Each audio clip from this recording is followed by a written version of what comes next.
ॐ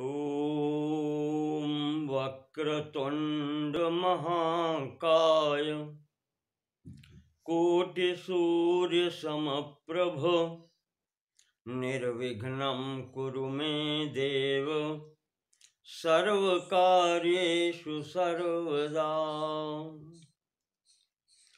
यः स्थूलसूक्ष्मः प्रकटप्रकाशो यः सर्वभूतो न च सर्वभूतः विश्वं यतश्चैतदविश्वहेतु नमोऽस्तु तस्मै पुरुषोत्तमाय नमोऽस्तु तस्मै पुरुषोत्तमाय। ॐ नमो भगवते वासुदेवाय।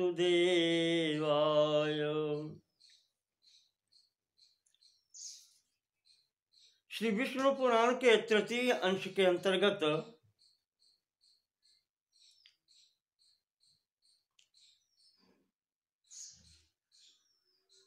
पिछले दिन हमने आपको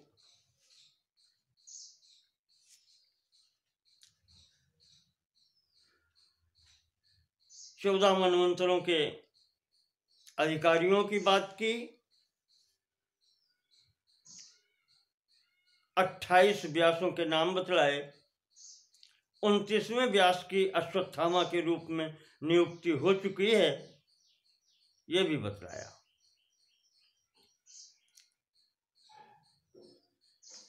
वेद विभाग कैसे हुए, उनकी शाखाएं प्रशाखाएं कैसे हुई, इन पर भी बात हुई थी।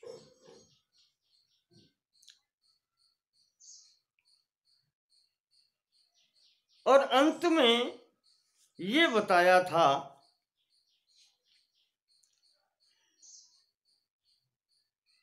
पुराण संहिता के बारे में भी। 18 पुराण हैं।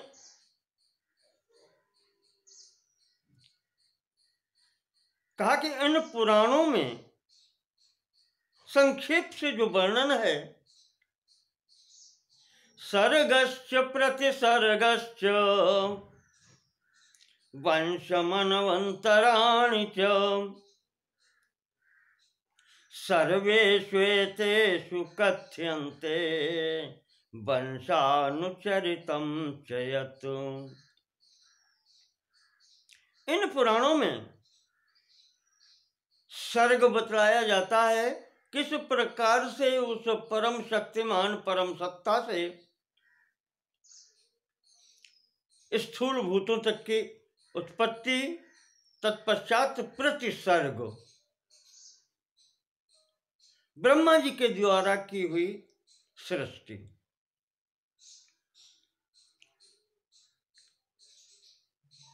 मुख्य वंश जो हैं मनु के, इनके संबंध में वंश मनवंतराणि च,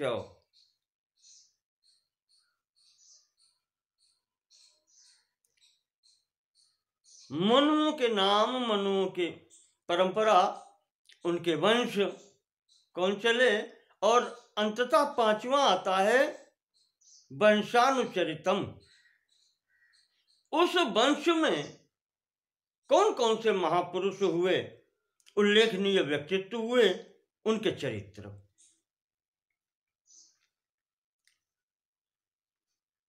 ये पुराणों का प्रमुखता से वर्ण विषय है, पर लक्ष्य अंतिम वही है, उस परम सत्ता की प्राप्ति या उसकी ओर चलना।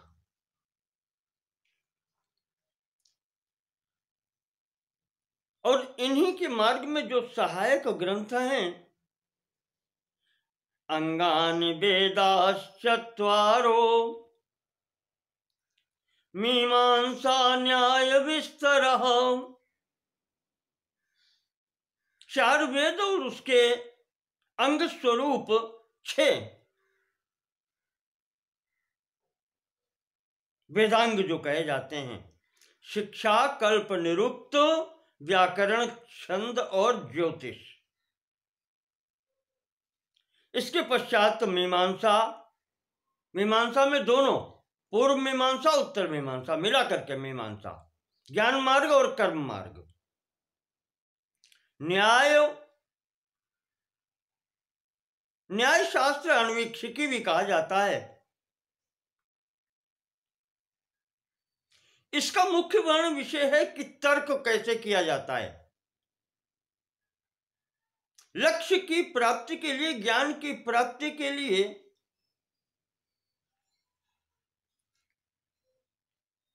उस मार्ग के अनुकूल तर्क देना, जिज्ञासा करना गुरु के समक्ष, और उनसे उपदेश प्राप्त करना, मार्ग निर्देश प्राप्त करना।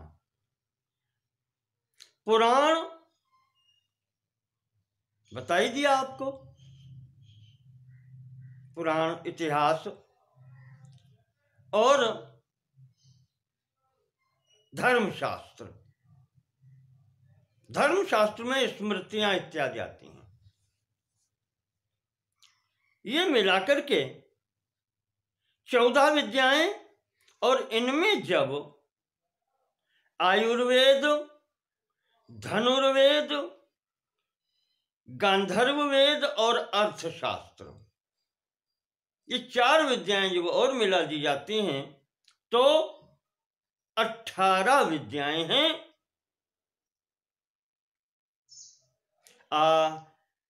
अंगानि वेदाश्चत्वारो मीमांसा न्याय विस्तरः पुराणं धर्मशास्त्रं च विद्या हेता चतुर्दश आयुर्वेदो धनुर्वेदो गांधर्वश्चैव ते त्रयः अर्थशास्त्रं चतुर्थं तु विद्या ह्यष्टादशैव ताम्। ये 18 विद्याएं हैं। ये अपरा विद्या कही जाती है। इनका ज्ञान प्राप्त करना, इस मार्ग से चलना होता है, और इसी आधार पर ऋषियों को भी उन्होंने भेद कर दिए हैं।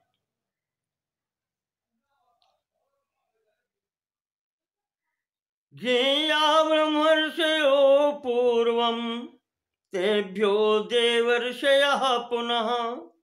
विस्तार नहीं करूंगा अधिक। मत्स्य पुराण में इन ऋषियों की आप वो परंपरा देख सकते हैं। ऋषि कौन, महर्षि कौन, देवर्षि कौन, ऋषि पुत्र कौन, ऋषि पुत्रक कौन, ये सब वहां पर वर्णन मिलता है, और सबका अलग अलग विवरण दिया गया है।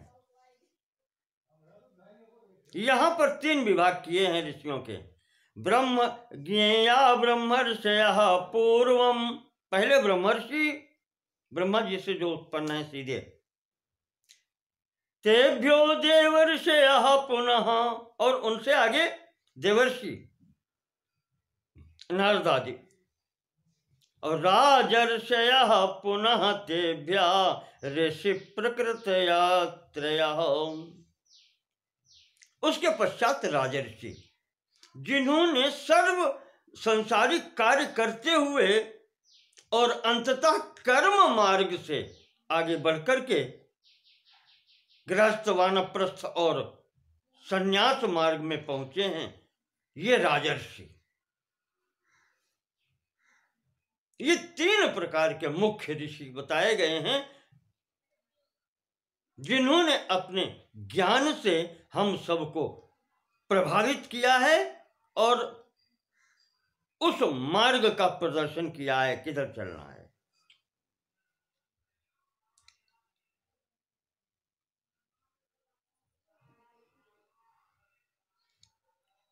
तो इस प्रकार से पूरा वर्णन देकर के महाराज जी ने कहा है कि बस इनके द्वारा ही ये वेद परंपरा आगे चल रही है।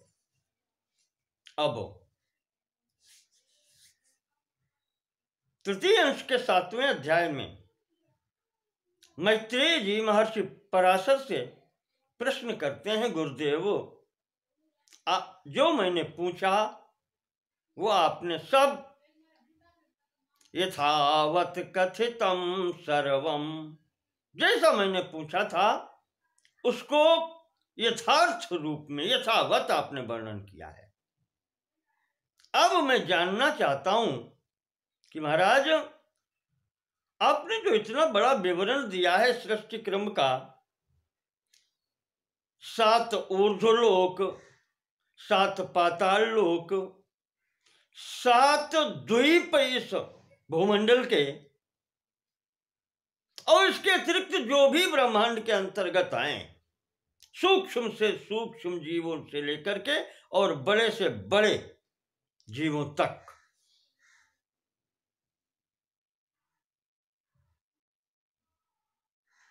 ऐसा कोई नहीं है जिसकी आयु समाप्त न होती हो। और न सन्ति प्राणिनो यत्र कर्म बंध निबंधनाः सर्वे चैते वशं यान्ति यमस्य भगवान किल, यमस्य भगवान किल। ये सभी जीव अपने कर्म बंधनों से बंध करके रहते हैं, और इन सब की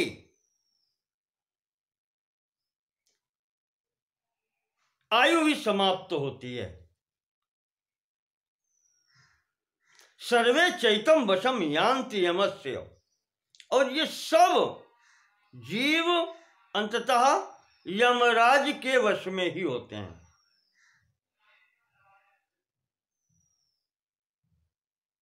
और उनके ही आदेश के अनुसार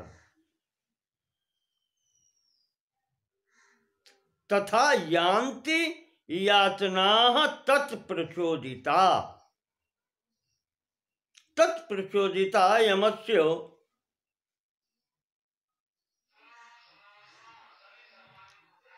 यमराज जी के प्रेरणा से ये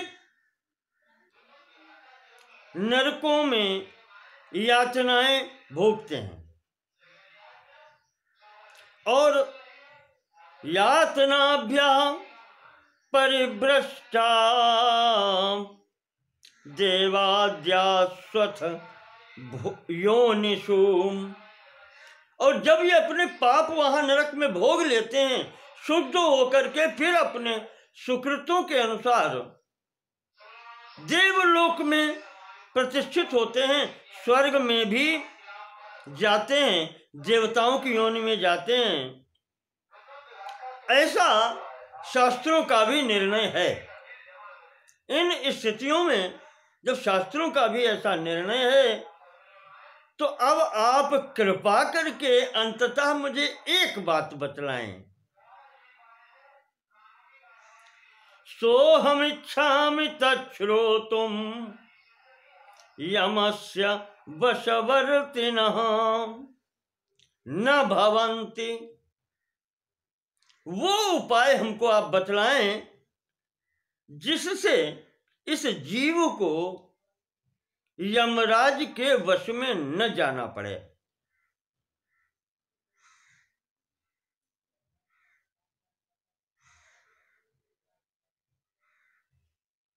निराय येन तत्कर्म, जिस कर्म के द्वारा यमराज के वश में न होना पड़े, दंड न भोगना पड़े, तत्कर्म कथयस्व में, वो कर्म आप हमको बतलाएं।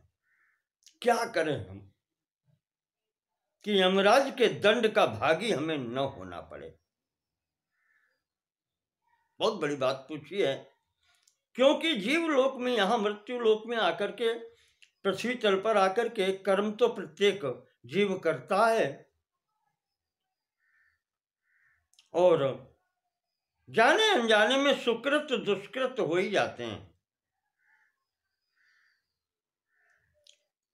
तो दुष्कृत जो हो जाते हैं उनके फलस्वरूप हमें नरक यातना भोगनी पड़ती है यमराज के आदेशानुसार। तो आप ये बतलाएं कि हमें यातना दुख न उठाने पड़े, वो मार्ग कौन सा है, कौन कर्म किए जाएं जिससे जीव यमराज के दंड से बच जाए। पराशर जी कहते हैं, मैत्रेय आपने बहुत अच्छा प्रश्न किया है। मुझे याद आता है यही प्रश्न एक बार पांडवों में जो नकुल नाम के पांडव थे उन्होंने पितामह से पूछा था, भीष्म जी से यही प्रश्न किया था कि पितामह क्या कोई ऐसा कर्म है जिससे यमराज की यातना से बचा जा सके। तो भीष्म जी ने उन्हें बताया था कि नकुल, बहुत पहले की घटना है, एक बार एक मेरा मित्र था, कलिंग देश का रहने वाला ब्राह्मण।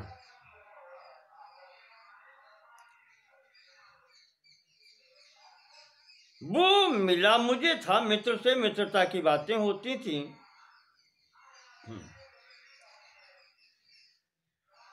तो उसने सामवाच पृष्ठो वही, जब मैंने उससे बहुत सी बातें पूछी तो उस ब्राह्मण ने, मेरे मित्र ने जो मुझे बातें बतलाई थी उसमें एक घटना बताई थी कि मेरे मित्र को, उस ब्राह्मण मित्र को एक कोई मुनि मिले थे, महात्मा मिले थे जो जाति स्मर थे। जाति स्मर आपको बताया, जिनको अपने पूर्व जन्मों के क्रियाकलापों की याद बनी रहती है, ऐसे महात्मा उनको मिले होंगे मेरे मित्र ब्राह्मण को। तो वो ब्राह्मण ने बताया था भीष्म जी को, भीष्म जी बता रहे हैं नकुल को। तो वो ब्राह्मण कहता है कि भीष्म, उस जाति स्मर महात्मा ने पूर्व जन्म के अपने संपूर्ण स्मरणों के आधार पर जो जो बातें बतलाई थीं, ऐसा होगा, फिर ऐसा होगा, फिर वैसा होगा, इस प्रकार से भविष्य कथन भी उसने किया था।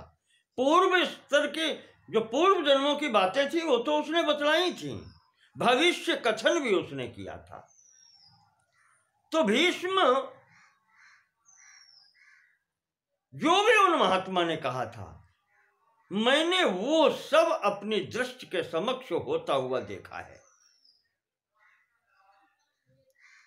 वैसा ही हो रहा है, उससे हटकर के कुछ भी नहीं है। इसलिए मुझे उसके वाक्यों पर पूर्ण श्रद्धा हो गई।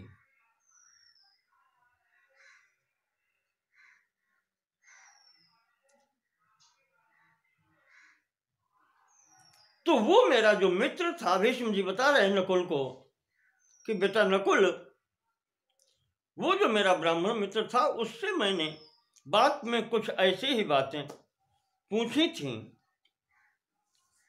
और उसी क्रम में जो तुमने पूछा है वही मैंने उस ब्राह्मण के समक्ष प्रश्न रखा कि इस संसार में, सृष्टि में रहते हुए कोई भी जीव कैसे कर्म करे कि उसे यम दंड का भागी न होना पड़े।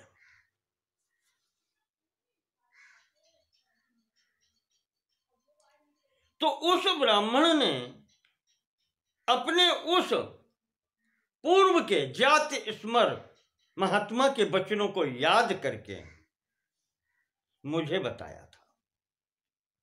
ब्राह्मण ने बताया था कि वो जाति स्मर जो है, पूर्व जन्म के जानकार महात्मा ने जो जो मुझसे कहा था वही सब हो रहा है। और उन्हीं ने मुझे भी बतलाया था कि कर्मों का जो रहस्य है कि व्यक्ति अगर ऐसे कर्म करे तो यमराज के दंड से बच सकता है। भीष्म, मैं तुम्हें वही सुनाता हूं। तो वो कलिंग देश का रहने वाला ब्राह्मण भीष्म पितामह को बतला रहा है, वही भीष्म जी नकुल को बतला रहे हैं। और वही संवाद आज महर्षि पराशर मैत्रेय के समक्ष उद्धृत कर रहे हैं।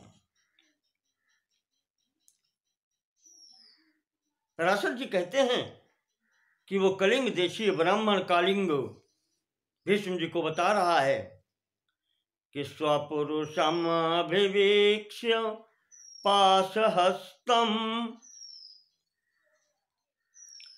वदति यमः किल तस्य कर्णमूले। जब यमराज अपने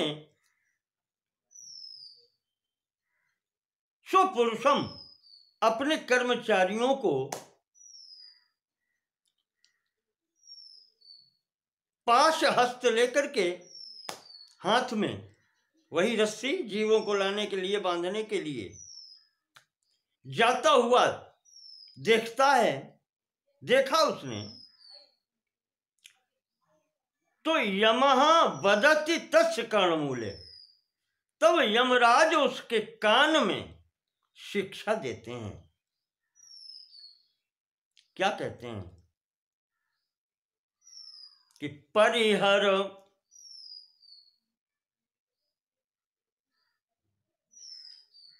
अपने दूतों से ही कहते हैं, जो यमदूत हैं, जो उसके कर्मचारी हैं, परिहर ऐसे व्यक्तियों को छोड़ देना। मधुसूदन प्रपन्नान,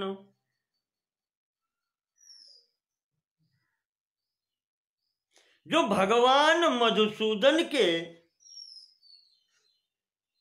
शरण में हैं, प्रपन्नान उनके चरणों के आश्रित हैं, ऐसे लोगों के तुम पास नहीं जाना, क्योंकि प्रभु अहम अन्य नृणाम अवैष्णवानाम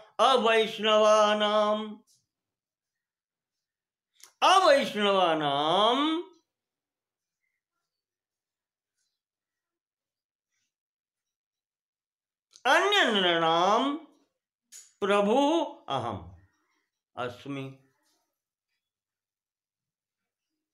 जो जीव, जो प्राणी, जो व्यक्ति अवैष्णव हैं,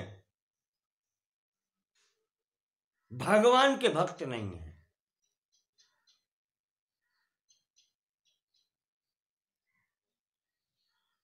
ऐसे जो अन्य पुरुष हैं, हम उनके स्वामी हैं।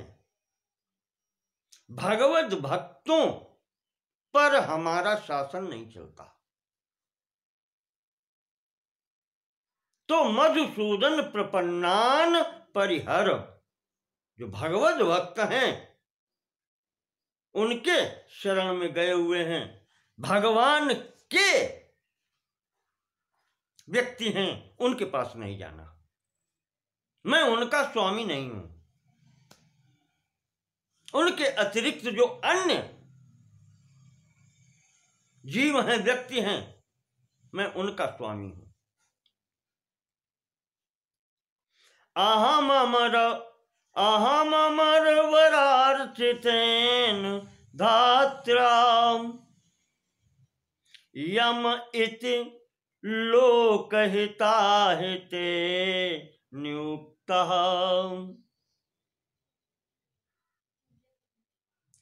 ब्रह्मा जी ने जो मेरी नियुक्ति की है, मेरा नाम यम इसीलिए रखा गया है। यम का अर्थ होता है नियमन करने वाला, शासन करने वाला। और मुझे जो कार्य दिया गया है जीवों के पाप पुण्य का विचार करने के लिए। लोक हिता हिते,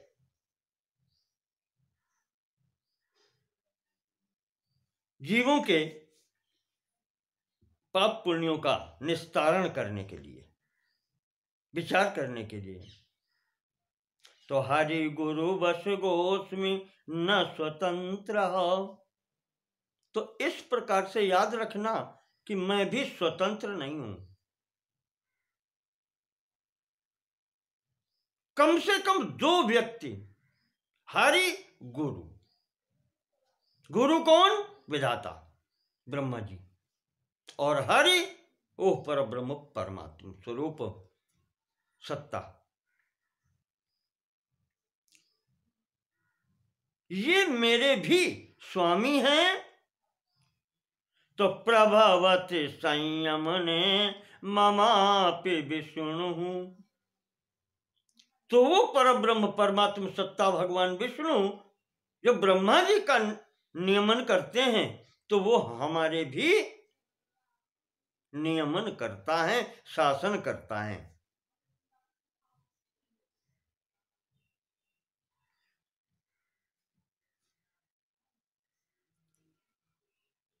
कटक मुकुट कर्णिकादि भेदई कनकम भेदमपेक्ष्यते यथैकम।